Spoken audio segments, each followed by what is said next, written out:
आज मैं inorganic chemistry का कुछ अच्छा आर्टिकल आपके लिए लेके आया हूं जिसे आप बार बार पढ़ते होंगे, केमिस्ट्री में बार बार कंफ्यूज होते होंगे। ये दो बातें, एक तो थर्मल स्टेबिलिटी और दूसरी सॉल्युबिलिटी, हमेशा आपको एग्जाम्स में मिलती है। जितनी बार आप इसको समझने की कोशिश करते हैं आपके गुरुजी लोग उतनी तरह की थियरी आपको बता देते हैं।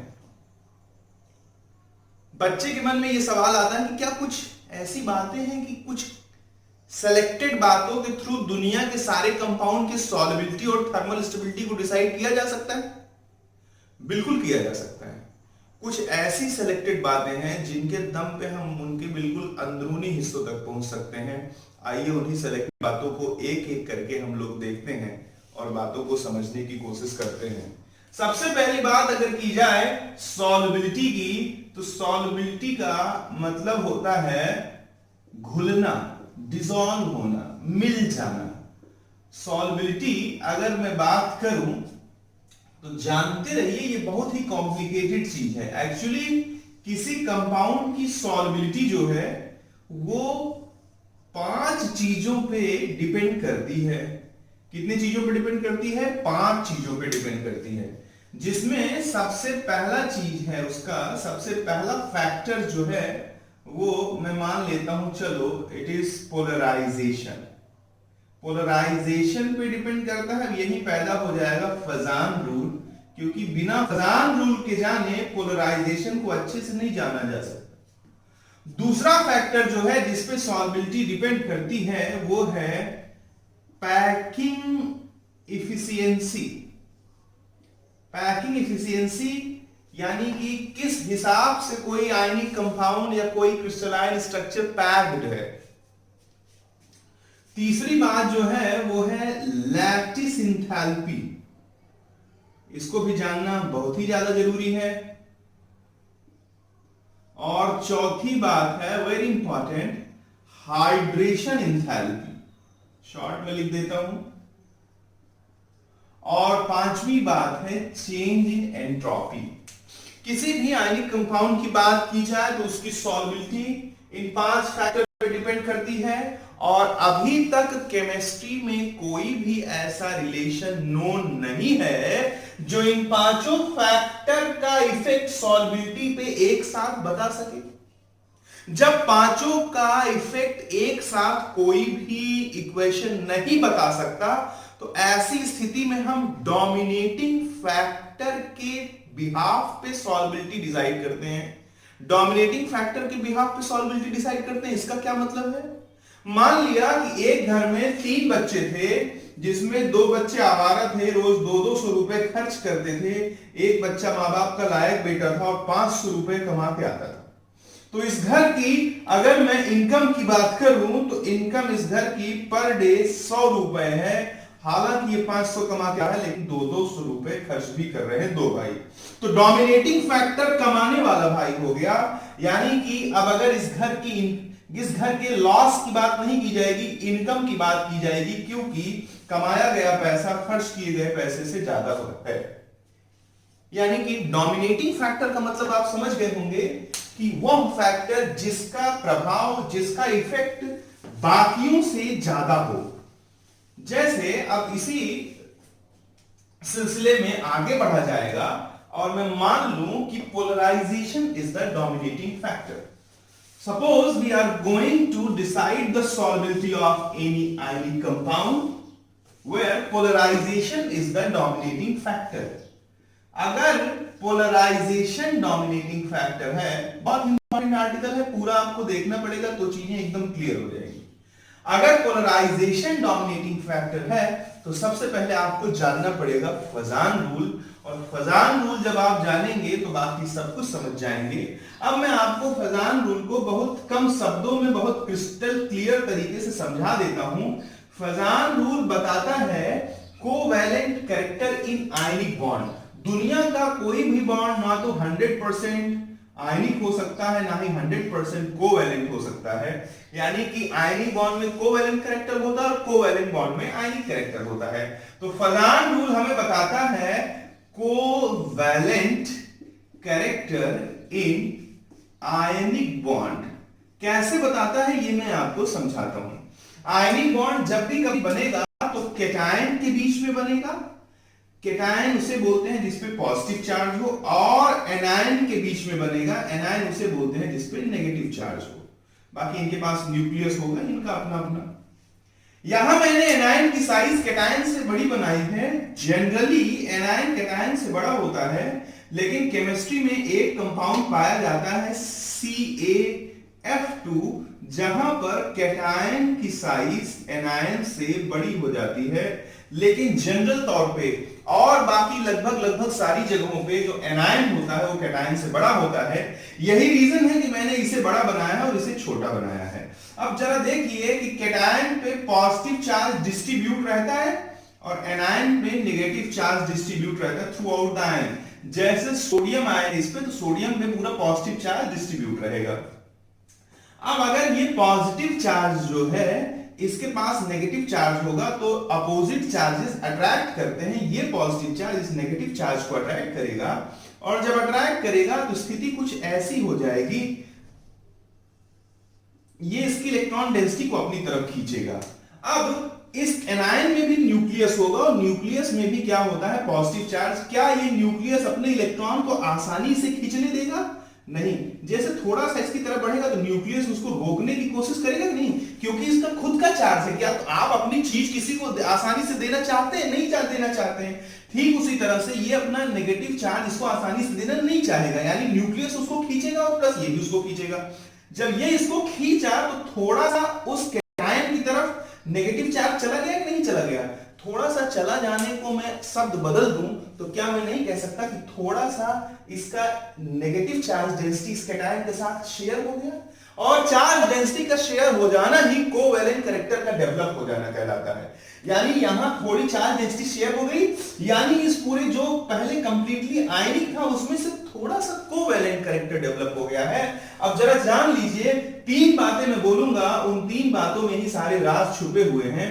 पहली बात यह है कि अगर कैटायन की साइज छोटी हो, बताइए कैटायन की साइज अगर छोटी होगी तो हम जानते हैं कि जो चार्ज डेंसिटी होता है, चार्ज डेंसिटी वो होता है चार्ज अपॉन वॉल्यूम। साइज छोटी है तो वॉल्यूम कम होगा, वॉल्यूम कम होगा चार्ज डेंसिटी ज्यादा होगा। और जब कैटायन पे चार्ज डेंसिटी ज्यादा होगा तो हमको कूलॉम ने फिजिक्स में बता रखा है क्या, is directly proportional to Q1 Q2 and inversely proportional to R square. अगर डिस्टेंस फिक्स है और चार्ज बढ़ रहा है तो इनके बीच फोर्स बढ़ जाएगा। यानी फिर से बोल देता हूं, अगर साइज छोटी होगी तो कैटायन की चार्ज डेंसिटी बढ़ जाएगी, चार्ज डेंसिटी बढ़ जाएगी तो खींचने का जो ताकत है वो बढ़ जाएगा, खींचने का ताकत बढ़ जाएगा तो ये इलेक्ट्रॉन ज्यादा खींच जाएगा। बहुत नॉर्मल सी बात है कि जब खींचने की ताकत बढ़ गई तो इलेक्ट्रॉन डेंसिटी ज्यादा शेयर हो जाएगी, और जब ज्यादा शेयर हो जाएगी तो कोवैलेंट कैरेक्टर बढ़ जाएगा। यानी साइज अगर छोटी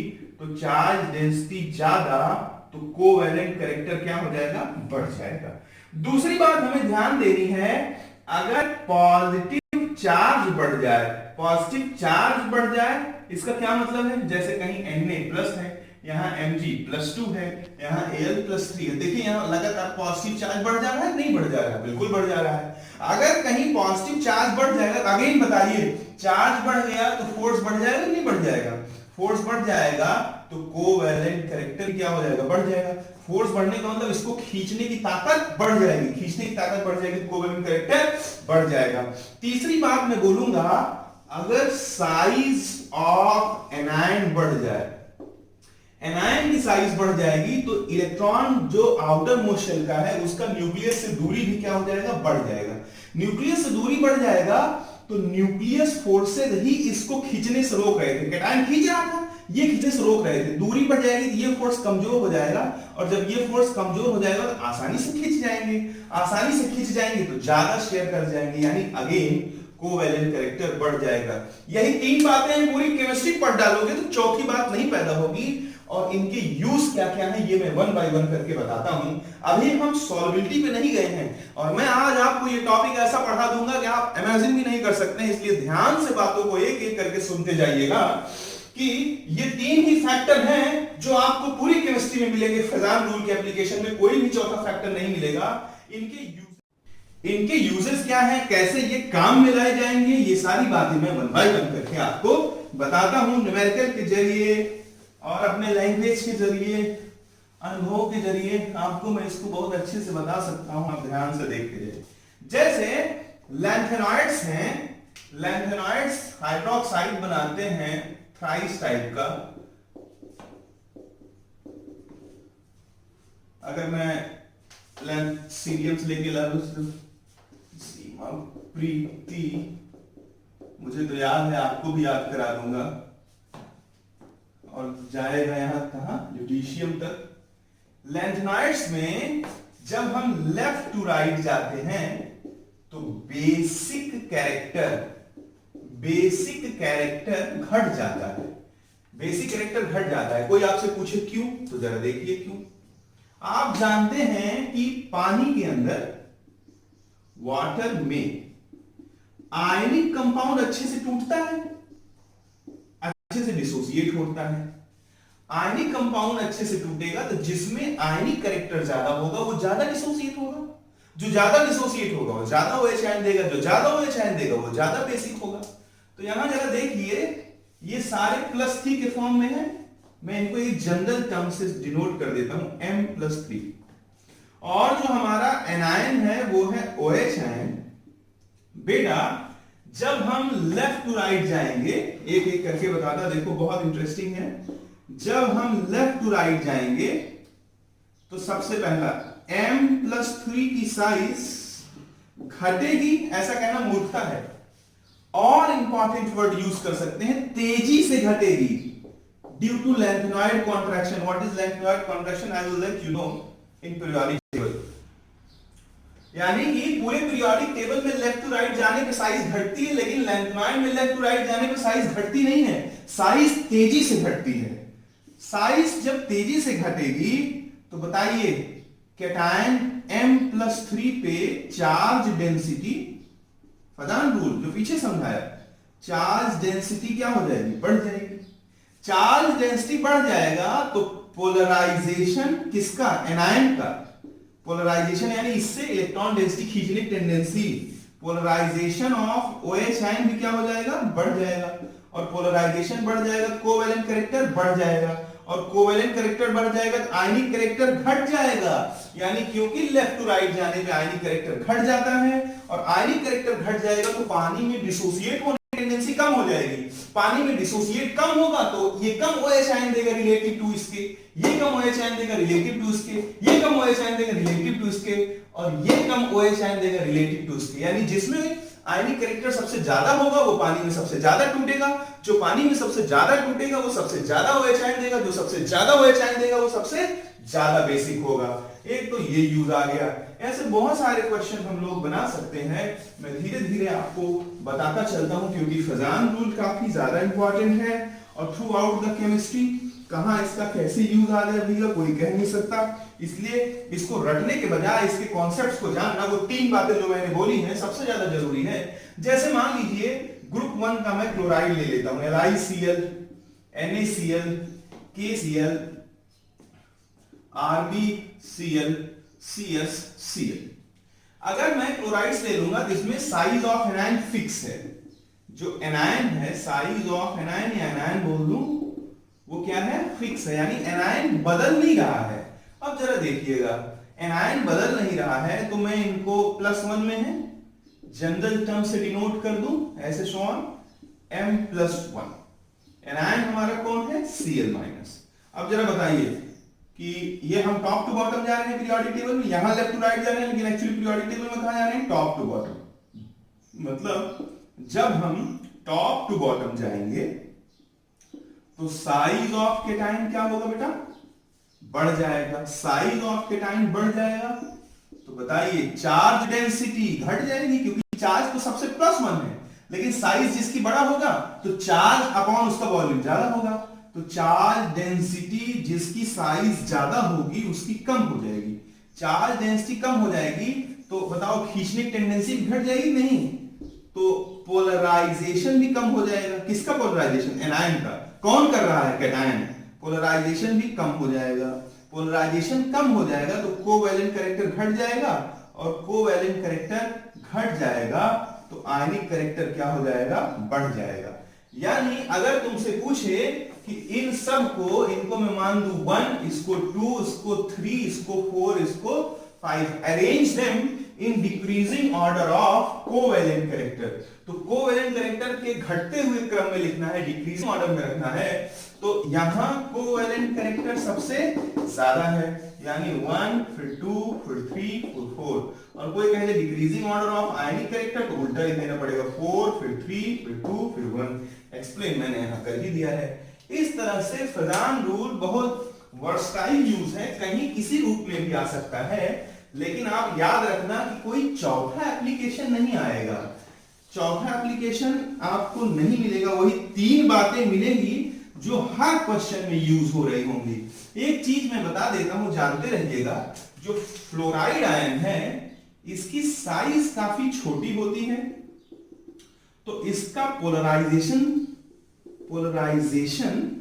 हो नहीं पाता आसानी से। इसीलिए जो फ्लोराइड के साथ कंपाउंड्स होते हैं, जैसे मान लीजिए AlF3 है, जैसे मान लीजिए NaF है, जैसे मान लीजिए LiF है, तो they are almost ionic, they are 100% तो नहीं बोल सकता, बट दे आर ऑलमोस्ट, लगभग 100% आयनिक कैरेक्टर रखते हैं।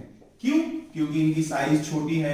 एनायन की साइज बड़ी होगी तब पोलराइजेशन संभव है। उन 3 बातों में साइज छोटी हो जाएगी भाई, तो न्यूक्लियस से इलेक्ट्रॉन की आउटर मोस्ट शेल के इलेक्ट्रॉनों की दूरी क्या हो जाएगी, कम, तो उनको खींचने में क्या होने लगेगा, कठिनाई, क्योंकि न्यूक्लियस के पास आ गया तो अब न्यूक्लियस उसको जाने नहीं देगा, किससे पकड़ के रखेगा, कूलॉम फोर्स से पकड़ के रखेगा। तो होप कि आपको पोलराइजेशन समझ में आया होगा। और मेरा आर्टिकल था सॉल्युबिलिटी के बीच में ये आया था, इसलिए मुझे इसको बताना पड़ा इतना डीप तरीके से। आप जानते रहना, किसी भी क्वेश्चन को आप यूज करोगे, इन 3 बातों से अलावा कोई चौथी बात नहीं आएगी। अब मैं आ जाता हूं सॉल्युबिलिटी पे।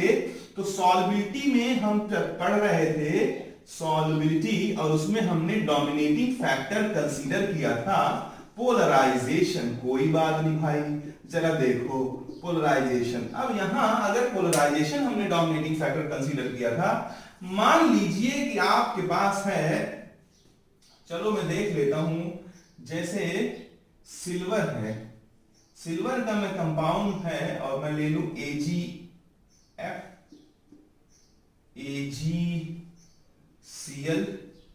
AgBr, AgI। अब यहां कैटायन तो फिक्स है, लेकिन लेफ्ट टू राइट जाने पे एनायन बदल रहा है। अगर एनायन बदल रहा है तो जरा देखना, तीसरी बात पे गौर करना जो फजान रूल का सिखाया था, कि एनायन की साइज ऑफ एनायन जितना ज्यादा होगा उसका पोलराइजेशन उतना ही आसान होगा, पोलराइजेशन भी उतना ज्यादा होगा। पोलराइजेशन जितना ज्यादा होगा कोवैलेंट कैरेक्टर उतना ही ज्यादा होगा, कोवैलेंट कैरेक्टर जितना ज्यादा होगा आयनिक कैरेक्टर उतना कम होगा। अब मान लीजिए ये हैं और इन सब की सॉल्युबिलिटी किसमें कह रहा है, पानी के अंदर सपोज कह रहा है। तो पानी के अंदर अगर इनकी सॉल्युबिलिटी की बात करें तो जिसमें आयनिक कैरेक्टर ज्यादा होगा वो ज्यादा सॉल्युबल होगा पानी में। तो किसमें आयनिक कैरेक्टर ज्यादा है, यानी डिक्रीजिंग ऑर्डर ऑफ सॉल्युबिलिटी क्या हो जाएगी, AgF, फिर AgCl, फिर AgBr और फिर AgI। इसी तरह से अगर कोई दूसरा एग्जांपल ले ले और कह दे कि इसका, या ऐसी में एक बात ऐड कर देता हूं, बजाय पानी के अगर नॉन पोलर सॉल्वेंट ले ले, नॉन पोलर सॉल्वेंट जैसे कि CCl4, CS2, ये सब नॉन पोलर सॉल्वेंट है। तो आप जानते रहिएगा कि like dissolves like dissolves like, यानी जो जैसा है वो वैसे को घोलता है। पानी एक आयनिक यानी कि पोलर सॉल्वेंट है तो किसको घोलेगा, जो आयनिक होगा। नॉन पोलर उसको घोलेगा जो कोवैलेंट होगा। तो इसी कंपाउंडों का सॉल्युबिलिटी नॉन पोलर सॉल्वेंट में बदल जाएगा। अगर मैं डिक्रीजिंग ऑर्डर ऑफ सॉल्युबिलिटी करूं तो AgI का सबसे ज्यादा, फिर AgBr, फिर AgCl, फिर AgF हो जाएगा। क्यों ऐसा हो जाएगा, क्योंकि नॉन पोलर में वो अच्छे से घुलेगा जिसमें कोवैलेंट कैरेक्टर ज्यादा है। और आप जानते हैं एनायन बढ़ रहा है, एनायन बढ़ेगा तो एनायन बढ़ेगा तो पोलराइजेशन बढ़ेगा, पोलराइजेशन बढ़ेगा तो कोवेलेंट कैरेक्टर बढ़ेगा। यानी कि जिसमें बड़ा एनायन होगा उसमें कोवेलेंट कैरेक्टर ज्यादा होगा, और जिसमें कोवेलेंट कैरेक्टर ज्यादा होगा नॉन पोलर सॉल्वेंट में उसकी सॉल्युबिलिटी ज्यादा होगी। तो वेरी इंपॉर्टेंट। यानी तुम एक बात और बहुत ध्यान से पकड़ सकते हो कि सर किसी भी कंपाउंड की सॉल्युबिलिटी खाली पोलराइजेशन पे ही नहीं डिपेंड करती, it also depends on the type of solvent which we are taking. एक ही कंपाउंड की एक ही कंपाउंड की पोलर सॉल्वेंट में सॉल्युबिलिटी कुछ हो सकती है और नॉन पोलर सॉल्वेंट में सॉल्युबिलिटी कुछ हो सकती है। इसी तरह से मैं बहुत सारे अलग अलग एग्जांपल्स ले सकता हूं, बहुत सारे अलग अलग एग्जांपल, जैसे बदलता जाऊंगा भाई, बात वही आएगी, एक बार और बदल के दिखा देता हूं आपको। जैसे मान लीजिए कि कोई कंपाउंड है, लेड का है, PbF2, PbCl2, PbBr2 और PbI2। यहां भी देखें तो साइज ऑफ कैटायन फिक्स है, बदल नहीं रहा है। अब जरा देखें साइज ऑफ एनायन जितना बड़ा होगा, पोलराइजेशन, पोलराइजेशन मतलब होता है कैटायन के द्वारा एनायन की चार्ज डेंसिटी को खींचने की टेंडेंसी, पोलराइजेशन उतना ज्यादा हो जाएगा। पोलराइजेशन जितना ज्यादा कोवेलेंट कैरेक्टर उतना ज्यादा, कोवेलेंट कैरेक्टर जितना ज्यादा आयनिक कैरेक्टर उतना कम। अब बताओ अगर बात करें वाटर में सॉल्युबिलिटी की, तो जरा देखो डिक्रीजिंग ऑर्डर क्या हो जाएगा, जिसमें आयनिक कैरेक्टर सबसे ज्यादा वो मोर सॉल्युबल, और किसमें सबसे ज्यादा, जिसमें एनायन सबसे छोटा, यानी PbF2 then PbCl2 then PbBr2 then PbI2. But if we are talking about non-polar solvent like CCl4, CS2 या आपका बेंजीन भी नॉन पोलर सॉल्वेंट है, इन सब की बात करें तो नॉन पोलर में वो ज्यादा घुलेगा जिसमें आयनिक कैरेक्टर कम हो और कोवेलेंट कैरेक्टर ज्यादा हो। तो जिसमें एनायन बड़ा होगा उसमें कोवेलेंट कैरेक्टर ज्यादा होगा, ये बात हम यहां से जान चुके हैं। तो PbI2 में सबसे ज्यादा है कोवेलेंट कैरेक्टर, तो PbI2 नॉन पोलर सॉल्वेंट में सबसे ज्यादा सॉल्युबल होगा। फिर PbBr2, फिर PbCl2 और फिर PbF2। उम्मीद करता हूं कि आपको समझ में आया होगा। आगे हम इसके मदद से क्या करते हैं, बहुत कुछ डिसाइड करते हैं।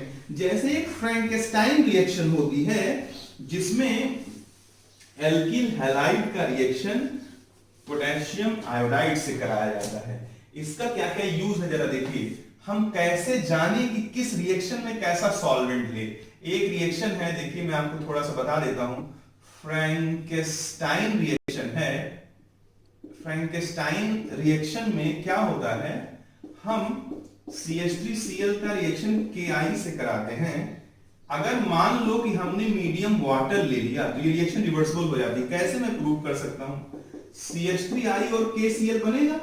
KCl कंप्लीट आयनिक है, पानी के अंदर K प्लस और Cl माइनस में टूट जाएगा, और Cl माइनस में टूट जाएगा तो ये यहां से I माइनस को रिमूव कर देगा, क्योंकि ये जो है I माइनस की तुलना में स्ट्रॉन्ग बेस है।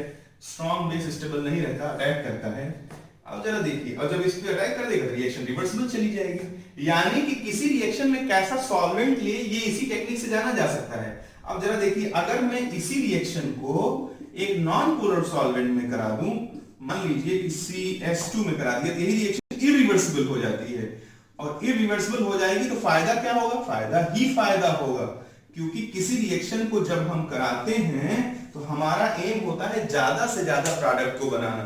अब ज्यादा से ज्यादा प्रोडक्ट बनाना, अब नॉन पोलर सॉल्वेंट में ये टूटेगा नहीं तो रिएक्शन बैकवर्ड नहीं जाएगी। रिएक्शन बैकवर्ड नहीं जाएगी तो सारी समस्या खत्म हो गई।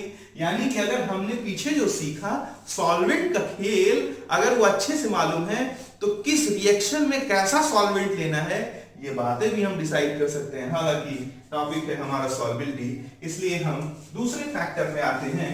दूसरा फैक्टर है कि जब डोमिनेटिंग फैक्टर पोलराइजेशन के बजाय हो जाए लैटिस एंथैल्पी, यानी कि अगर मैं हेडिंग नंबर 2 डाल दूं कि if dominating factor is lattice enthalpy and hydration enthalpy, अब यहां से बहुत बड़ा खेल शुरू हो जाएगा, हालांकि लास्ट में मैं कंक्लूड करूंगा 3-4 लाइनों में, सारी बातें आपको समझ में आ जाएगी। बट अगर आप इनके तह तक जाना चाहते हैं, इनके रहस्यों को समझना चाहते हैं, तो आपको पूरा समझना पड़ेगा, एक एक बात देखनी पड़ेगी, तब सारी बातें निकल के आएंगी।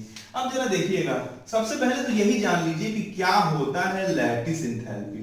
बेटा अगर हम 1 मोल सॉलिड क्रिस्टल को उसके करेस्पॉन्डिंग गैसियस केटायन या और गैसियस एनायन में तोड़ डालें, फिर से सुन लीजिएगा, 1 मोल सॉलिड क्रिस्टल को उसके करेस्पॉन्डिंग गैसियस केटायन और गैसियस एनायन में तोड़ डालें, तो तोड़ने के लिए हीट देनी पड़ी होगी, जितनी हीट दी जाती है वही कहलाती है लैटिस एंथैल्पी।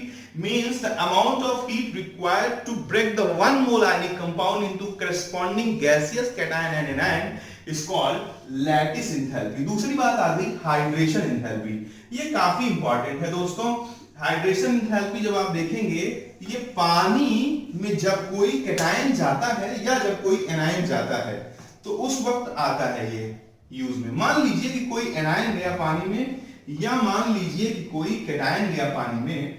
केटायन अगर जाएगा तो जरा देखिए, पानी का जो ऑक्सीजन है उस पर नेगेटिव, पार्शियल नेगेटिव चार्ज रहता है, तो ऑक्सीजन केटायन को घेरेगा, तो अट्रैक्शन फोर्सेस लगेंगे कि नहीं लगेंगे? ऑब्वियस सी बात है, लगेंगे।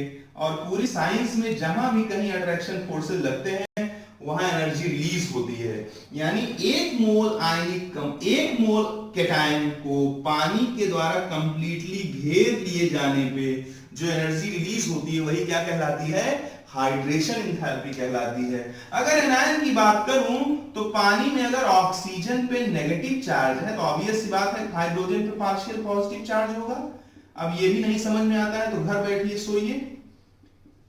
अगर हाइड्रोजन पे पार्शियल पॉजिटिव चार्ज आएगा तो जरा बताइए, अगेन इलेक्ट्रोस्टैटिक फोर्सेस वर्क करेंगे और अगेन अट्रैक्शन लगेगा, और जहां भी कहीं दुनिया में अट्रैक्शन लगता है वहां एनर्जी रिलीज होती है।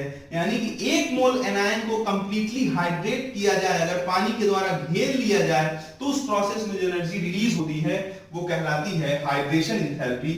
तो 2 बातें जान लेना कि लैटिस एंथैल्पी एंडोथर्मिक प्रोसेस है, यानी इसमें हीट देनी पड़ती है, और जो हाइड्रेशन एंथैल्पी है ये एक्सोथर्मिक प्रोसेस है, इसमें हमेशा हीट रिलीज होता है। बेटा इन दोनों बातों को जब आप जानोगे तो ना जाने कितना कुछ मैं आपको सिखा दूंगा, 1 बाय 1 करके देखते जाइए, समझते जाइए और मजा लूटते जाइए सब्जेक्ट का।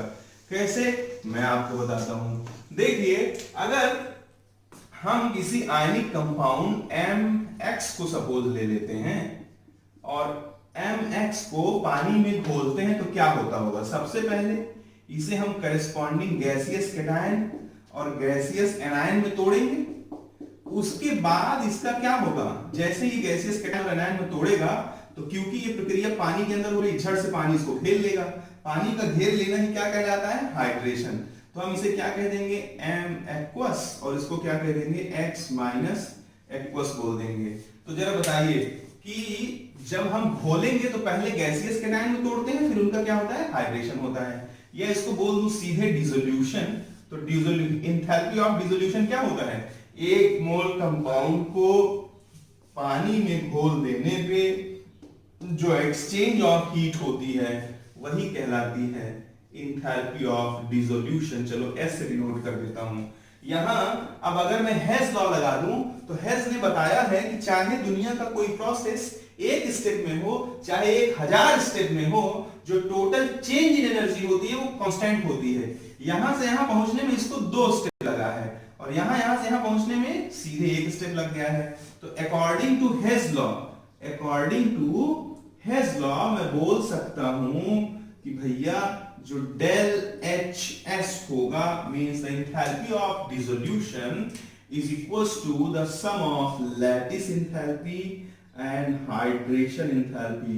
Is very important relation, very important relation. अब मैं आगे जरा देखिए कैसे मजा ले आता हूं आपको। अगर हम थर्मोडायनेमिक इफेक्ट की बात करें तो जरा देखिएगा, हम जानते हैं कि जो डेल G होता है वो del H minus T del S होता है। ये रिलेशन आपको थर्मोडायनेमिक्स में पढ़ाया गया है।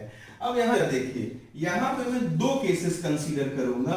अगर मैं केस 1 ले लूं कि del L H is greater, अगर मैं केस 1 क्या कंसीडर किया कि lattice enthalpy is greater than hydration enthalpy, तो जरा बोलिए कि एंथैल्पी ऑफ डिसोल्यूशन पॉजिटिव होगा कि नहीं होगा? बिल्कुल पॉजिटिव होगा, because this process is endothermic and this process is exothermic. ये प्रीवियसली मैं आपको क्लियर करके बताया हूं। तो जरा देखिए यहां आ जाइए, यानी कि अगर हम डेल जी लिखेंगे तो क्या हो जाएगा? Del H solution minus T del S. Entropy जो है, जब कोई किसी का रैंडमनेस बढ़ता है तो उसकी एंट्रोपी बढ़ती है। किसी सॉलिड कंपाउंड को जब पानी में घोल दोगे तो उसके आयंस मूव करने के लिए फ्री हो जाएंगे कि नहीं फ्री हो जाएंगे? और जब आयन मूव करने के लिए फ्री हो जाएंगे तो एंट्रोपी बढ़ेगी, और दुनिया में जहां भी एंट्रोपी बढ़ती है वहां पॉजिटिव साइन कंसीडर किया जाता है। और जान लीजिए किसी भी आयनिक कंपाउंड को पानी में घोलोगे तो उसकी एंट्रोपी हमेशा बढ़ेगी। क्यों बढ़ेगी? क्योंकि उसके आयंस मूव करने के लिए फ्री हो जाएंगे।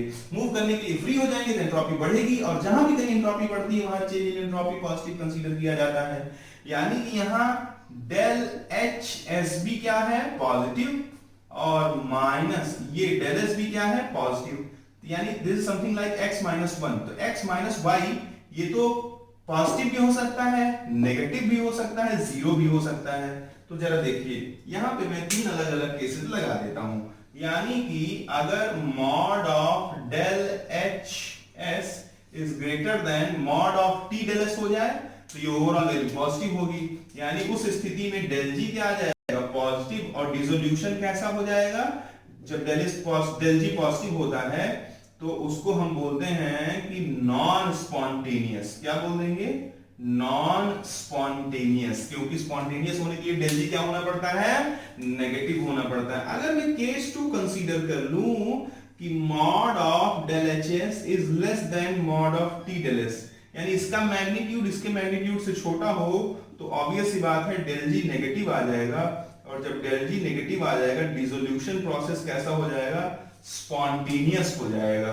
और जब यानी कि यहां इस केस में जब लैटिस एंथैल्पी बड़ा हो हाइड्रेशन एंथैल्पी से, तो डिसोल्यूशन प्रोसेस नॉन स्पॉन्टेनियस भी हो सकता है और डिसोल्यूशन प्रोसेस स्पॉन्टेनियस भी हो सकता है। तो बच्चा पूछ सकता है भैया कौन है जो डिसाइड करेगा कि स्पॉन्टेनियस होगा कि नॉन स्पॉन्टेनियस? तो बेटा बताओ, ये भी कांस्टेंट बदल क्या सकता है? टेम्परेचर। यानी कि इस कंडीशन में जब लैटिस एंथैल्पी हाइड्रेशन एंथैल्पी से ज्यादा हो तो सारा खेल कौन कर सकता है? टेम्परेचर। कोई एक ही चीज एक फिक्स टेम्परेचर पे नॉन स्पॉन्टेनियस डिसोल्यूशन शो कर सकता है, लेकिन वही चीज टेम्परेचर थोड़ा बढ़ा दोगे तो क्या हो जाएगा? डिसोल्यूशन प्रोसेस स्पॉन्टेनियस शो करने लगेगा। Means in this case solubility is completely controlled by the temperature. Hope कि आपको समझ में आया होगा। अगर मैं यहां पे केस 1 के बजाय एक दूसरा केस 2 लगा दूं, चलो उसको लिखा रहने देता हूं, थोड़ा आपको विजुअलाइज करने में आसानी होगी। अगर मैं केस 2 ऐसा कुछ ले लूं, सपोज केस 2 इज कि lattice enthalpy is less then hydration enthalpy, तो ऐसी स्थिति में जो एंथैल्पी ऑफ सॉल्यूशन होगा बेटा वो नेगेटिव हो जाएगा।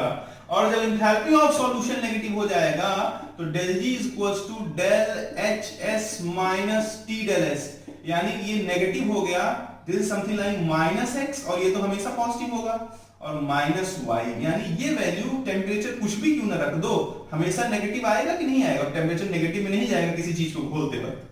नहीं कहते सर टेम्परेचर नेगेटिव में ले दो, नेगेटिव में नहीं लेना, इतना कॉमन सेंस रखना है। टेम्परेचर कुछ भी ले दोगे तो ओवरऑल वैल्यू नेगेटिव होगा, यानी कि हर टेम्परेचर पे डेल जी लेस देन 0 आएगा। यानी कि इस स्थिति में जब लैटिस एंथैल्पी हाइड्रेशन एंथैल्पी से कमजोर होगी तो डिसोल्यूशन प्रोसेस ऑलवेज स्पॉन्टेनियस होगा। अब जरा खोपड़ी भी चला लो, लैटिस एंथैल्पी क्या है? तोड़ने के लिए लगने वाली एनर्जी। हाइड्रेशन एंथैल्पी क्या है? रिलीज होने वाली एनर्जी। अरे भाई रिलीज होने वाली एनर्जी तोड़ने के लिए लगने वाली एनर्जी से ज्यादा है तो फटाफट घुलेगा कि नहीं घुलेगा? बट ऑब्वियस है, आराम से घुलेगा। यहां इतनी बातें मैंने समझाया। This is the thermodynamics of dissolution process. अब जरा आप आ जाइए और मजा लीजिए। लैटिस एंथैल्पी आज तक आपने डेफिनेशन सुना है, आज मैं आपको कुछ अलग बताता हूं, और इनको सबको देखना, तब तुम्हें पूरी दुनिया का सॉल्विलिटी का कोई क्वेश्चन नहीं फंसा पाएगा। हालांकि लास्ट में मैं 3 लाइनों में कंक्लूड कर दूंगा, बट वो 3 लाइनें आती कहां से हैं ये तो देखना पड़ेगा। अब जरा देखिए लैटिस एंथैल्पी होता क्या है। अगर हम किन्हीं दो चार्जों को, सपोज एक है Q1 एक है Q2, इसको इनफाइनाइट से Q1 के पास ले आते हैं और लाते लाते हम किसी r डिस्टेंस पर फिक्स कर देते हैं, तो जो लैटिस एंथैल्पी होती है वो होती है कि हम कहां से कहां ला रहे हैं, इनफाइनाइट r टू इनफाइनाइट का लिमिट लगा दीजिए और होता है ये k Q1 Q2 upon r square, यहां dr कर दीजिए। अब अगर हम एक्चुअल में पूरी लैटिस एंथैल्पी चाहते हैं तो जरा देखिए k Q1 Q2 ये कितना हो जाएगा, इसका जब हम इंटीग्रेशन करेंगे तो -1/r हो जाएगा, -1/r हो जाएगा। तो यहां अपर लिमिट और लोअर लिमिट जब आप लगाएंगे इनफाइनाइट और r, तो इनफाइनाइट रख दोगे, दिस ओवरऑल वैल्यू बिकम्स 0, और जब ये पूरी वैल्यू 0 हो जाएगी तो ये क्या हो जाएगा,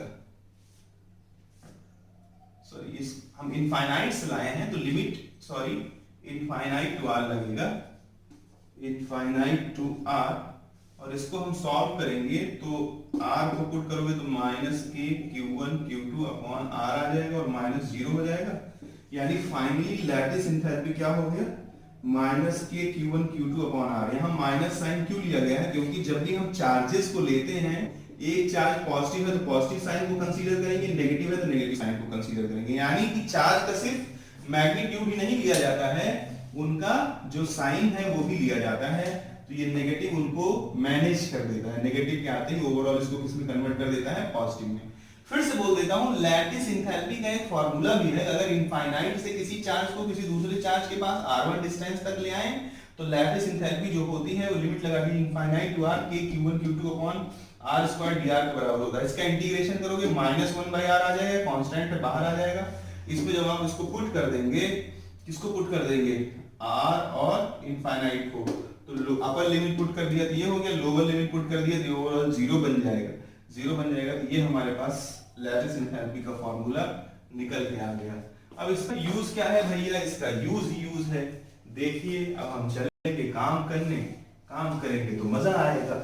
जैसे मान लीजिए किसी आयनिक कंपाउंड की सॉल्युबिलिटी की बात कर रहे हो और डोमिनेटिंग फैक्टर है हाइड्रेशन एंथैल्पी और लैटिस एंथैल्पी, तो जरा देखिए क्या होगा, जो टोटल एंथैल्पी ऑफ डिसोल्यूशन है ये क्या होगा, सम ऑफ लैटिस एंथैल्पी और हाइड्रेशन एंथैल्पी के सम के बराबर होगा।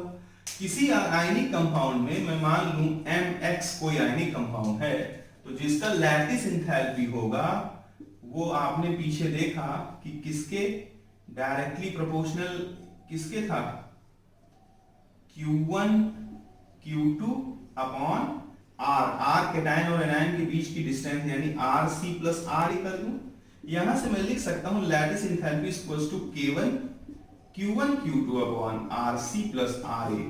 ठीक इसी तरह से अगर मैं लिखना चाहूं हाइड्रेशन एंथैल्पी ऑफ कैटायन, तो हाइड्रेशन एंथैल्पी आपने पीछे देखा, हाइड्रेशन एंथैल्पी साइज के इनवर्सली प्रोपोर्शनल थी। भाई ये चीज मैं आपको बता देता हूं, पानी के अंदर मान लीजिए सोडियम है तो इसका हाइड्रेशन ज्यादा होगा कि लिथियम का, ऑब्वियस सी बात है लिथियम का, क्योंकि लिथियम की साइज छोटी तो चार्ज डेंसिटी ज्यादा तो हाइड्रेशन ज्यादा। तो हाइड्रेशन एंथैल्पी है जो कैटायन की है तो वो क्या होगा, प्रोपोर्शनैलिटी के लिए एक साइन ले, एक कांस्टेंट ले लेता हूं और साथ में उसका कैटायन का रेडियस उसके इनवर्सली प्रोपोर्शनल होगा। सिमिलरली अगर हाइड्रेशन एंथैल्पी ऑफ एनायन की बात कर रहा है तो K3 अपॉन R एनायन हो जाएगा कि नहीं हो जाएगा, बिल्कुल हो जाएगा। अब जरा देखिए कि यहां से क्या पता लगता है, आप रहस्य तक पहुंचने वाले हैं इसलिए पेशेंस को बना के रखिएगा।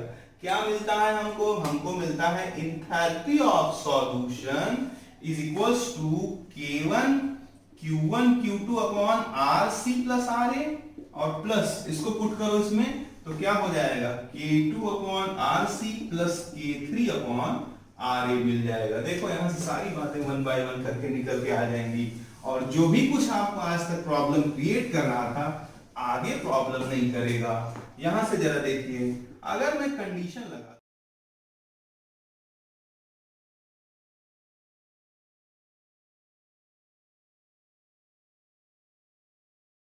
अगर मैं कंडीशन लगा दूं केस 1 कि R एनायन काफी बड़ा हो R कैटायन से, तो ऐसी स्थिति में RC प्लस RA को मैं अप्रॉक्स इक्वल्स टू लिख सकता हूं RA। अगर RA लिख सकता हूं तो इंथैल्पी ऑफ सॉल्यूशन कितना आ जाएगा, इंथैल्पी ऑफ डिसोल्यूशन कितना आ जाएगा हमारे पास, K1 Q1 Q2 अपॉन कितना हो गया RC प्लस R एक जगह RA लिख सकता हूं, ये कितना हो गया K2 अपॉन RC, और ये कितना हो गया K3 अपॉन RA। बेटा अगर if anion is fix, maximum compound में एनायन फिक्स रहेगा, देखो अगर एनायन फिक्स रहेगा तो ये वैल्यू भी फिक्स है और ये वैल्यू भी फिक्स हो जाएगा, यानी कि जो इंथैल्पी ऑफ सॉल्यूशन है वो पूरी तरह से किससे कंट्रोल होगा, R cation, radius of cation. यानी और ये बात भी जान लो तुम, ये क्या था, हाइड्रेशन इंथैल्पी था कि नहीं था, बिल्कुल था। यानी कि यहां enthalpy of solution is nothing, it is the hydration enthalpy of cation, और कैटायन का रेडियस जितना छोटा होगा हाइड्रेशन उतना ज्यादा, और कैटायन का रेडियस जितना कम होगा हाइड्रेशन उतना ज्यादा होगा। अब जरा तुम देखो कि कितना मजा आने वाला है। तुम्हें कुछ नहीं करना, खाली केस को चेक करना है। ये केस कब आया है तुम्हारे पास, जब R एनायन काफी बड़ा हो R कैटायन से। जरा देख लीजिए, R anion is very very very greater than R cation, तभी तो पूरा डिराइव करके आया है। जरा देखिए, जैसे मान लीजिए कि आपके पास कोई क्वेश्चन है LiClO4 और आपके पास है NaClO4 और आपके पास है KClO4 और आपके पास है RbClO4 और आपके पास है CsClO4, या मान लीजिए कि कोई दूसरा क्वेश्चन है आपके पास Li छोड़ दो, एक बार ले लियो, BeNO3 का होल ट्वाइस, MgNO3 का होल ट्वाइस, CaNO3 का होल ट्वाइस, SrNO3 का whole twice and so on. या इसके अलावा आप कुछ लिख लीजिए, जैसे आप जानते हैं Li2S2O8, Na2S2O8, या आप ले लीजिए K2S2O8, या आप ले लीजिए Rb2S2O8 एंड सो ऑन। या आपके पास कोई चौथा कंपाउंड है, मान लीजिए Be2S2O3, या आपके पास कोई अगला कंपाउंड है Mg2S2O3, Ca2S2O3 या Sr2S2O3। इन सारे कंपाउंडों में जब देखोगे तो एनायन काफी बड़ा है कि नहीं है भाई, साफ साफ दिख रहा है। एनायन की साइज कोई छोटी साइज थोड़ी है यार, यहाँ सारे एनायन खूब बड़े बड़े हैं कि नहीं है। ClO4 माइनस है, जरा देखो तो सही कैसा है, ऐसा ऐसा ऐसा ऐसा, ये कोई छोटा एनायन है क्या, नहीं। यहाँ पे सारों में जो एनायन की साइज है वो कैटायन से क्या है, काफी बड़ी। तो ऐसी स्थिति में इंथैल्पी ऑफ सॉल्यूशन किस पे डिपेंड करेगा, रेडियस ऑफ कैटायन पे। अब रेडियस ऑफ कैटायन यानी हाइड्रेशन इंथैल्पी, ये ओवरऑल वैल्यू क्या थी बेटा, यहां जरा देख लो कांस्टेंट है, तो ये किस पे डिपेंड करेगा, R कैटायन, यानी कि ऐसे लिख दूं मैं K2 अपॉन RC पे, and this overall is the hydration of cation.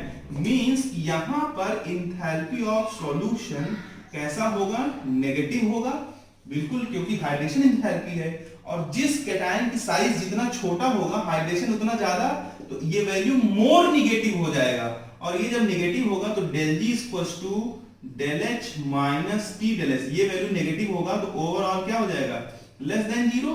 तो बताओ कि del G मोर निगेटिव कब होगा, जब del H S मोर निगेटिव हो, और del S H मोर निगेटिव कब होगा, जब कैटायन की साइज क्या हो, छोटी हो।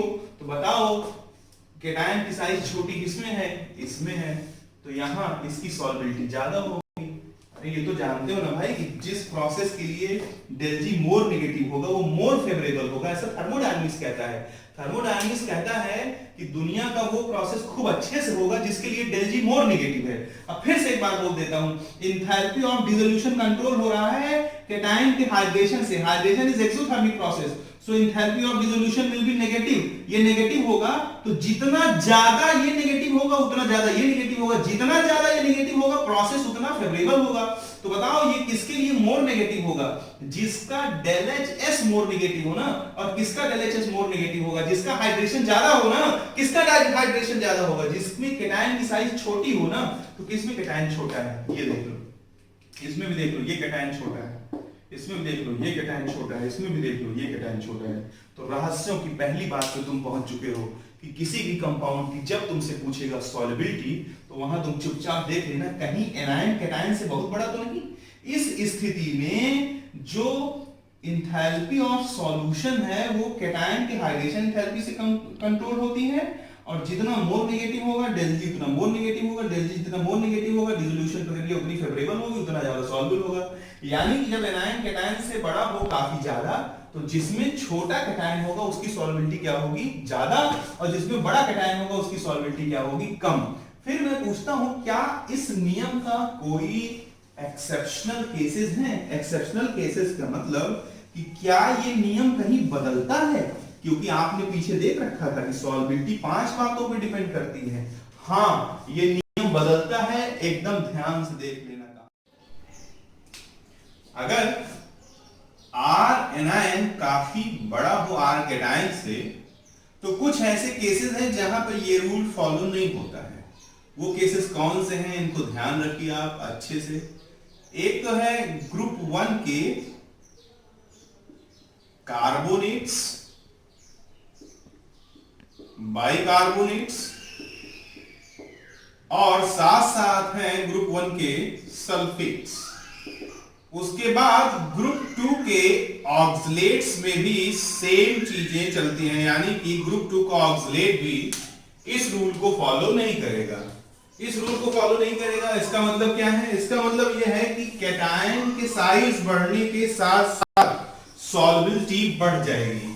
जैसे एग्जांपल के तौर पे देख लीजिए कि अगर मैं ले लूं Li2CO3, इस पे डबल माइनस रहेगा कार्बोनेट आयन पे, और Na2CO3 ये जाए और बना दे CS2CO3। सिमिलरली यहां पर दूसरा एग्जांपल ले लिया जाए LiHCO3 और ये क्या हो जाए CSHCO3, और तीसरा ले लिया जाए BeC2O4, और उसके बाद सीधे आ जाए कौन? Ba। इसको पूरा लिख देता हूं क्योंकि इसमें एक और रहस्य छुपा हुआ है। BeC2O4, MgC2O4, CaC2O4, SrC2O4 और साथ में BaC2O4। तो यहां पर हालांकि एनायन काफी बड़ा है, लेकिन उसके बाद भी डाउन द ग्रुप जाने पर सॉल्युबिलिटी क्या होती है? इंक्रीज करती है। ध्यान रखिएगा यहां पर इसकी सॉल्युबिलिटी इन सारों से ज्यादा होती है। इसके पीछे आप कारण दे सकते हैं इनके साइज में लार्जर डिफरेंस। कैटायन और एनायन के साइज में जब लार्जर डिफरेंस होगा तो जो भी आयनिक क्रिस्टल बनेगा उसकी स्टेबिलिटी काफी कम होगी और आसानी से टूट के खुल जाएगा। तो यहां से आपने देखा कि इस केस का एक्सेप्शन भी है। कितनी बातें? ये 4 बातें। कौन? ग्रुप 1 के कार्बोनेट, बाइकार्बोनेट और सल्फेट, और ग्रुप 2 के ऑक्सलेट। यानी कि जब भी कभी सॉल्युबिलिटी का क्वेश्चन आएगा तो आप सबसे पहले चेक करेंगे कि कहीं एनायन कैटायन से काफी बड़ा तो नहीं। अगर एनायन कैटायन से काफी बड़ा है तो सॉल्युबिलिटी पूरी तरह से कैटायन के साइज से कंट्रोल होगी। जितना छोटा कैटायन होगा उतना ज्यादा सॉल्युबल होगा। लेकिन बस नहीं होना चाहिए तो कौन? ग्रुप 1 के कार्बोनेट, बाइकार्बोनेट और सल्फेट, और ग्रुप 2 के ऑक्सलेट। एक बेटा और बात बनेगी, हमने देखा था कि एंथैल्पी ऑफ डिसोल्यूशन जो था वो लैटिस एंथैल्पी और हाइड्रेशन एंथैल्पी के सम के बराबर था। एंथैल्पी ऑफ डिसोल्यूशन ये इन दोनों के सम के बराबर था। फिर हमने इसको प्रूफ किया था, तो हमारे पास एक एक्सप्रेशन बना था K1 Q1 Q2 upon R cation plus R anion. This overall value stands for lattice enthalpy. यानी कि this one is the lattice enthalpy. उसके बाद आपने देखा था K2 upon RC plus K3 upon RA। ये हाइड्रेशन एंथैल्पी था किसका, कैटायन का, और ये था हाइड्रेशन एंथैल्पी एनायन का। हाइड्रेशन एंथैल्पी एनायन का था। आगे जब हम लोग इसमें चलेंगे तो जरा देखिएगा कि हमने केस 2 कंसीडर करना है। केस 2 में मान लिया कि अगर R एनायन लगभग बराबर हो किसके, R कैटायन के, तो ऐसी स्थिति में जरा देखिए क्या केस जनरेट हो जाएगा कि enthalpy of dissolution is equal to K1 Q1 Q2 upon R cation और R एनायन जब दोनों एक दूसरे के बराबर हैं तो यहां पर मैं 2R कैटायन लिख सकता हूं प्लस K2 R कैटायन लिख सकता हूं प्लस K3 R एनायन लिख सकता हूं। अगर मान लीजिए कि हमारे पास एनायन की साइज फिक्स होने के बजाय साइज ऑफ कैटायन या कैटायन फिक्स हो जाए, मैं ऐसे बोल दूं कि if cation is fixed, cation fix हो जाएगा जब, तो ये वैल्यू और आपकी ये वैल्यू, ये दोनों जो है फिक्स हो जाएंगी और R एनायन आपका बदलेगा। R एनायन आपका अगर बदलेगा तो जरा देख लीजिए, जैसे मैंने बोला कि कैटायन फिक्स हो, जैसे मान लीजिए कुछ एग्जांपल्स लिख देता, जैसे LiCl Na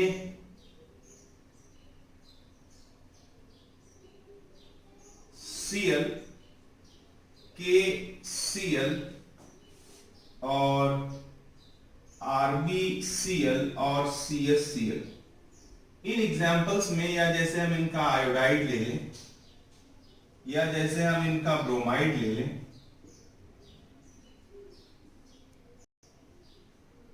या जैसे हम इनका हाइड्रोक्साइड ले लें, या हम इनका हाइड्रोक्साइड ना लेकर के ग्रुप 2 का हाइड्रोक्साइड ले दें। इस तरह से बहुत सारे एग्जांपल्स क्रिएट किए जा सकते हैं जिसमें बेटा क्या बदल रहा हो, जिसमें बदल रहा हो साइज ऑफ कैटायन बजाय किसके, साइज ऑफ एनायन के। तो यहां से आप जरा देख लीजिएगा कि अगर एनायन हमारा फिक्स है, यानी कि मैं इसको कांस्टेंट मान सकता हूं और हमारा बदलेगा तो ये दोनों चीजें बदलेंगी। फिर से मैं रिपीट कर देता हूं, शायद मैं पहले उल्टा बोल दिया था, फिर से ध्यान से सुन लीजिए। क्योंकि कैटायन फिक्स है इसलिए क्या फिक्स हो जाएगा, कैटायन की साइज बदल रही है, सॉरी एनायन फिक्स है, यानी कि इफ एनायन इज फिक्स्ड, अगर एनायन फिक्स्ड हो जाएगा तो ये वैल्यू कांस्टेंट हो जाएगी, ये दोनों वैल्यू बदलेगी। अब बहुत ध्यान से देखना, ये हमको बताता है लैटिस एंथैल्पी को, ये हमको बताता है हाइड्रेशन एंथैल्पी किसका, कैटायन का। अब जरा देखिएगा कि जब हम टॉप टू बॉटम मूव कर रहे हैं, तो टॉप टू बॉटम मूव करेंगे, तो when we move from top to bottom, तो जरा देखिएगा रेडियस ऑफ कैटायन बढ़ेगा। अगर रेडियस ऑफ कैटायन बढ़ेगा तो ये जस्ट डबल है, रेडियस ऑफ कैटायन बढ़ेगा तो जरा देखिए लैटिस एंथैल्पी भी घटेगी और हाइड्रेशन एंथैल्पी भी घटेगी, ऑब्वियस सी बात है। लेकिन हाइड्रेशन एंथैल्पी में डिनोमिनेटर में सिर्फ Rc है, लेकिन लैटिस एंथैल्पी के डिनोमिनेटर में 2Rc है, यानी ये ज्यादा घटेगा, यानी कि घटेगा तो दोनों, but decrease in lattice enthalpy is more than the decrease in hydration enthalpy. अब जरा गौर से सोचिएगा, जब लैटिस एंथैल्पी ज्यादा घटेगी तो रिलेटिव टू हाइड्रेशन एंथैल्पी, तो घुलना आसान हो जाएगा कि नहीं हो जाएगा, बिल्कुल आसान हो जाएगा। मींस सॉल्युबिलिटी इंक्रीजेस, यानी जब हम टॉप टू बॉटम जाएंगे सॉल्युबिलिटी क्या हो जाएगा, इंक्रीजेस। किस केस में, जब R एनायन बराबर हो किसके, लगभग R कैटायन के। जैसे बहुत सारे एग्जांपल्स हम ले सकते हैं, जैसे BeOH का होल ट्वाइस और BaOH का होल ट्वाइस। इसमें डाउन द ग्रुप जाने पे क्या हो जाएगा, सॉल्युबिलिटी बढ़ जाएगी। बीच में और भी है, उनको मैं लिखूंगा नहीं, जैसे LiOH और आप समझ जाएंगे, नीचे आ जाएंगे तो क्या आ जाएगा, Li के बाद CSOH। इसमें जब आप डाउन द ग्रुप जाएंगे तो इसमें भी सॉल्युबिलिटी क्या हो जाएगी, इंक्रीज कर जाएगी। इसमें देखिए तो एनायन बहुत ज्यादा बड़ा नहीं है कैटायन से। अगर एनायन बहुत ज्यादा बड़ा नहीं है कैटायन से तो मैंने ये दूसरा केस क्रिएट किया है। इस तरह से कई सारे एग्जांपल्स बन सकते हैं। जैसे और एग्जांपल लेना पड़े तो LiF, NaF, KF और RbF और CSF, या इसके अलावा हम फ्लोराइड्स ले सकते हैं BeF2 डॉट डॉट BaF2। इन सारों में वही सेम केसेस ही फॉलो किए जाएंगे। वो सेम केसेस क्या फॉलो किए जाएंगे कि डाउन द ग्रुप जाने पे सॉल्युबिलिटी बढ़ेगी। लेकिन अगर R कैटायन लगभग बराबर हो R एनायन के, तो ऐसी स्थिति में आपको 3 बार बिल्कुल सावधान रहना है। वो 3 केसेस क्या है मैं बता देता हूं। ग्रुप 1 के क्लोराइड्स, ग्रुप 1 के आयोडाइड्स और ग्रुप 1 के ब्रोमाइड्स। यहां पर बेटा आपको थोड़ा ध्यान देना पड़ेगा। जैसे ग्रुप 1 के क्लोराइड कौन है, LiCl, NaCl, KCl, RbCl और CsCl।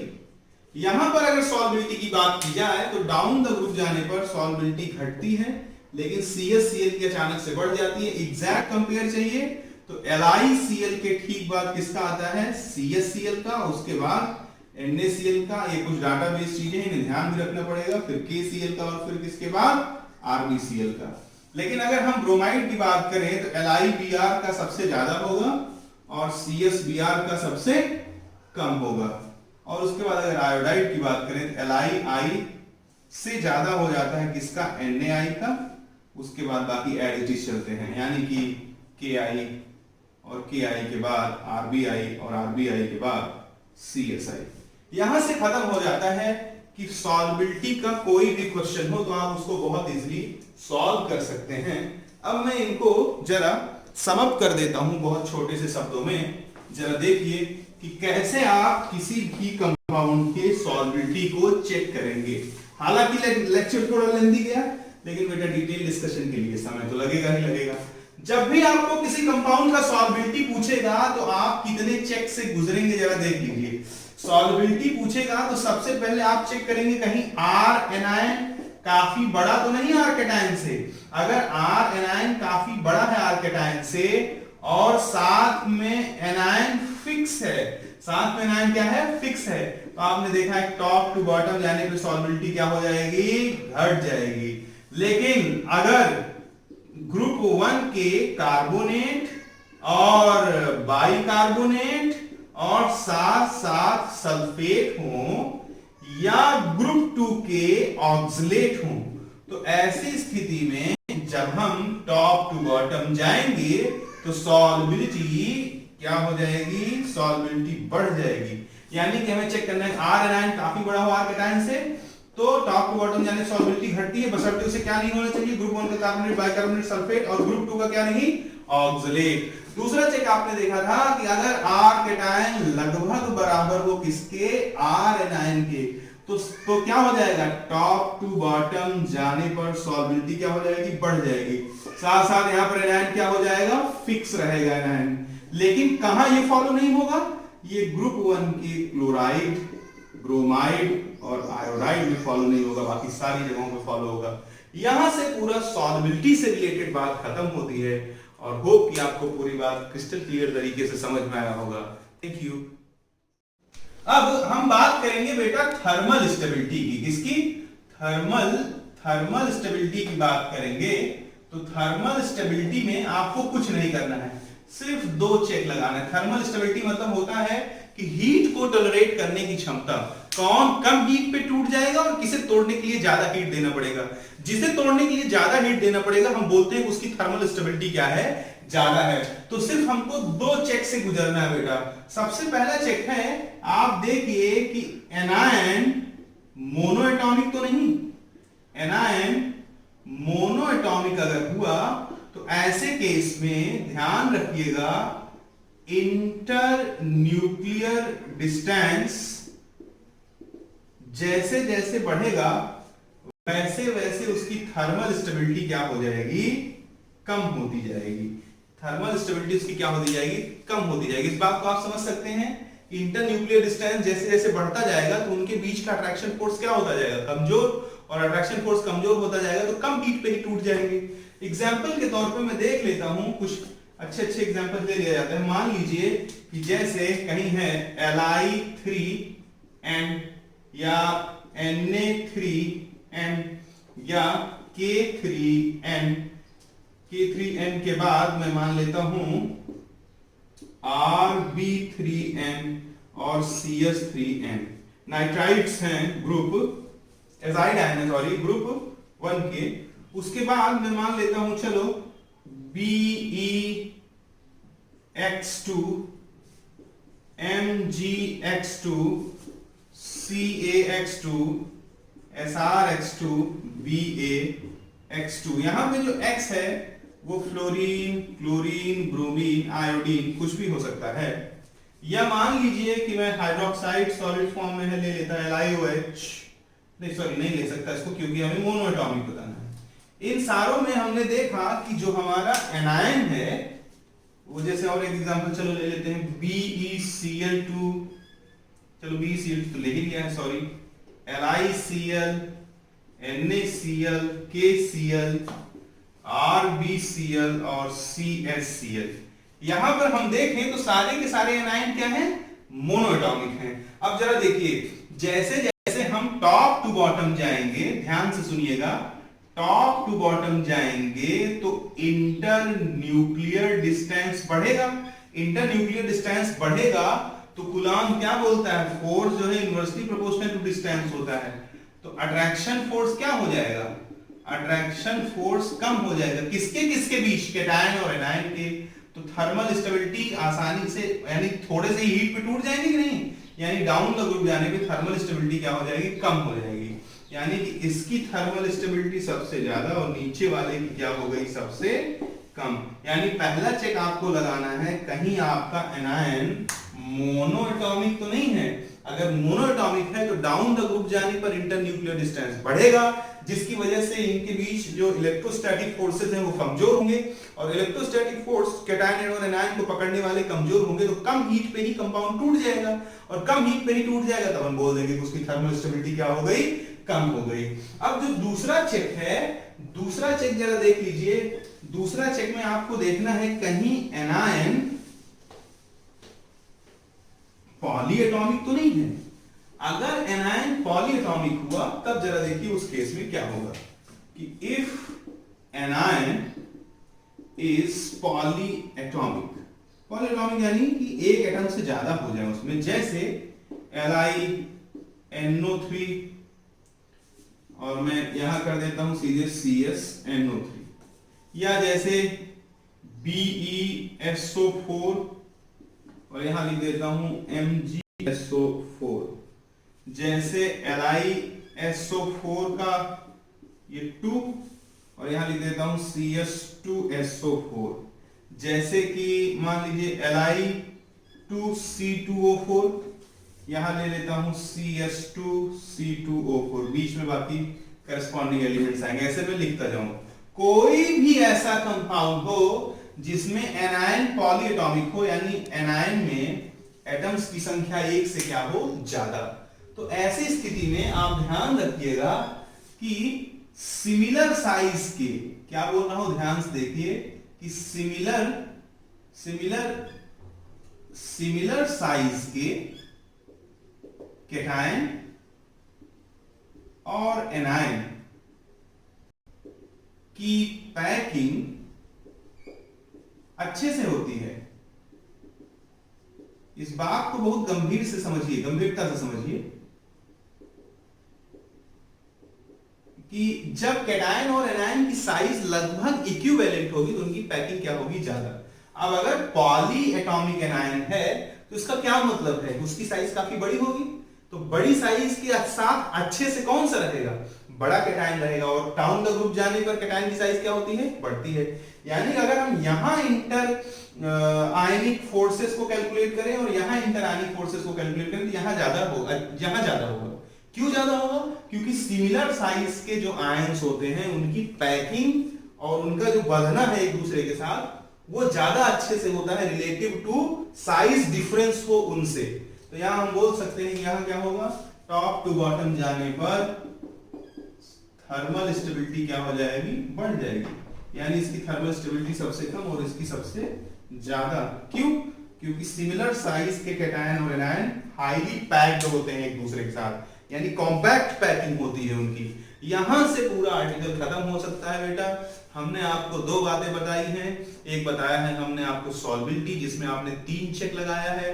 सबसे पहला क्या है, अगर आर एनायन काफी बड़ा हो आर कैटायन से, फिर उसका एक्सेप्शन ग्रुप 1 के कार्बोनेट, बाइकार्बोनेट और सल्फेट, और ग्रुप 2 के ऑक्सलेट। उसके बाद अगर आर एनायन लगभग बराबर हो आर कैटायन के, उसमें एक्सेप्शन आपने क्या देखा था, एल्कली मेटल के क्लोराइड, ब्रोमाइड और आयोडाइड। उसके बाद दूसरी बात मैंने आपको समझाई थर्मल स्टेबिलिटी। थर्मल स्टेबिलिटी में आपने देखा कि 2 चेक करने हैं आपको। पहला कि कहीं एनायन मोनोएटॉमिक तो नहीं, अगर मोनोएटॉमिक है तो इंटर न्यूक्लियर डिस्टेंस बढ़ने से थर्मल स्टेबिलिटी घट जाती है। क्यों घट जाती है? इंटर न्यूक्लियर डिस्टेंस बढ़ेगा तो आयनों के बीच अट्रैक्शन कमजोर होगा, कमजोर होगा तो कम हीट पे ही टूट जाएंगे। दूसरा चेक आपने देखा कि अगर एनायन क्या हो, पॉलीएटॉमिक हो। पॉलीएटॉमिक के अगर एनायन है यानी एनायन की साइज कैटायन से काफी बड़ी है। ऐसे केस में आपको ध्यान रखना है कि बड़ा कैटायन ही बड़े एनायन के साथ स्टेबल होता है, यानी डाउन द ग्रुप जाने पर अगर पॉलीएटॉमिक एनायन है तो थर्मल स्टेबिलिटी क्या हो जाएगी, बढ़ जाएगी। बेटा इन 5 बातों से आप किसी भी तरह का कोई भी क्वेश्चन होगा सॉल्बिलिटी से रिलेटेड या थर्मल स्टेबिलिटी से रिलेटेड तो आप उनको सॉल्व कर सकते हैं। Thank you.